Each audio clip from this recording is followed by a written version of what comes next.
بسم اللہ الرحمن الرحیم، صلاۃ والسلام علیک یا رسول اللہ وعلی آلک واصحابک یا حبیب اللہ۔ السلام علیکم ورحمۃ اللہ وبرکاتہ۔ تو ایک بار پھر آپ کو ہماری نئی ویڈیو میں خوش آمدید۔ تو جو آج کے ہمارے عنوان ہیں کہ جنگ بدر اور جنگ احد کی مختصر کیفیت۔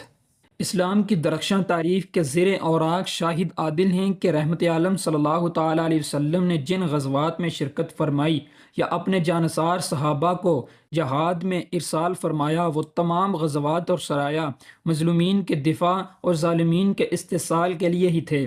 تمام غزوات توکل علی اللہ اور نصر من اللہ کی بنیاد پر تھے، کیونکہ ان تمام غزوات میں کہیں بھی مساوات اور برابری کا مقابلہ نہ تھا۔ کفار اور مشرکین باری تعداد میں بھرپور جنگی ہتھیاروں کے ساتھ ہوتے تھے، اور اسلامی لشکر میں بہت ہی قلیل تعداد اور بے سر و سامان ہوتا تھا، اور کفار کے لشکر میں باری ڈیل ڈول کے شکم سیر ہتھیاروں سے لت پت اور گھوڑوں پر سوار ہو کر لڑنے والے ہوتے تھے، جبکہ اسلامی لشکر کے مجاہدین نحیف و ناتاں جسم والے، بھوکے پیاسے، بغیر ہتھیاروں کے پیادل لڑنے والے ہوتے تھے۔ مثلاً جنگ بدر 2 ہجری میں واقع ہوئی تو اسلامی لشکر میں تعداد 313، اونٹ 70، گھوڑے 3، تلواریں 8 اور زرہیں 6۔ کفار کے لشکر میں تعداد 950، اونٹ 700، گھوڑے 100، تلواریں 950 اور زرہیں 950۔ کفار کے لشکر میں کھانے پینے کا سامان بڑی کثرت سے تھا، روزانہ 11 اونٹ ذبح کر کے کھاتے تھے، جبکہ اسلامی لشکر میں زاد راہ کی حالت یہ تھی کہ کسی کے پاس 1 سا تو کسی کے پاس 2 سا کھجوریں تھیں۔ کفار کے لشکر میں عیش و عشرت کا سامان بھی کافی تعداد میں تھا، یہاں تک کہ کسی پانی کے کنارے پڑاؤ کرتے تو خیمے نصب کرتے اور ان کے ہمراہ گانے والے طوائفیں اور آلات طرب تھے، جبکہ مسلمانوں کے پاس ایک بھی خیمہ نہ تھا۔ صحابہ اکرام نے کھجوروں کے پتے اور ٹہنیوں سے ایک جھونپڑی تیار کر کے حضور علیہ الصلوۃ والسلام کو اس میں ٹھہرایا۔ آج اس جھونپڑی کی جگہ مسجد بنی ہوئی ہے، اور یہ نتیجہ ہوا کہ کفار کے لشکر سے 70 آدمی قتل ہوئے، جن میں ابو جہل تھا۔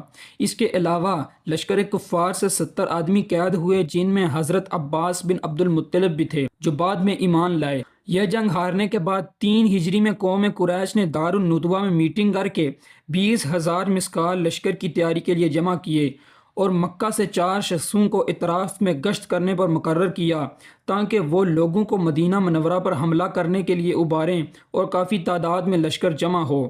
مکہ معظمہ سے لشکر کفار ابو سفیان کی سرداری میں روانہ ہوا۔ لشکر میں 3,000 آدمی تھے، جن میں سے 700 زرہ پوش تھے، 200 گھوڑے اور 3,000 اونٹ تھے۔ لشکر میں تیر کمان میں مہارت رکھنے والے لوگ کثرت سے تھے، کافی تعداد میں تلواریں، نیزے، خنجر، برچھیاں، تیر کمان وغیرہ آلات حرب تھے۔ گانے بجانے والی عورتیں اور آلات طرب، اور نیز کھانے پینے اور دیگر آسائش کے سامان سے لشکر کو آراستہ کر کے مدینہ منورہ کو طاقت و تاراج کرنے کے فاسد ارادے سے مکہ سے لشکر کو مدینہ منورہ روانہ کیا گیا۔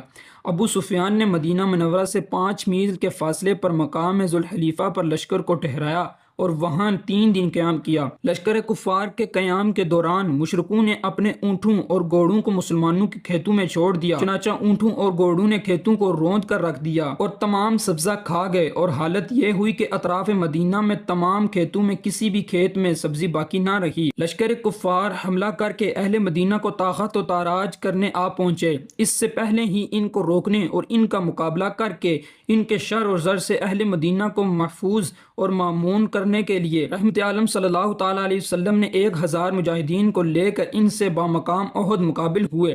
لشکر اسلام میں ایک بھی گھوڑا نہ تھا، صرف 100 مجاہدین زرہ پوش تھے، چند حضرات کے پاس تیر کمان تھے، کچھ لوگوں کے پاس تلواریں اور نیزے تھے، یعنی لشکر کفار کے مقابلے اسلامی لشکر کی تعداد اور سر و سامان کے اعتبار سے بہت ہی قلیل اور بے سر و سامان تھا۔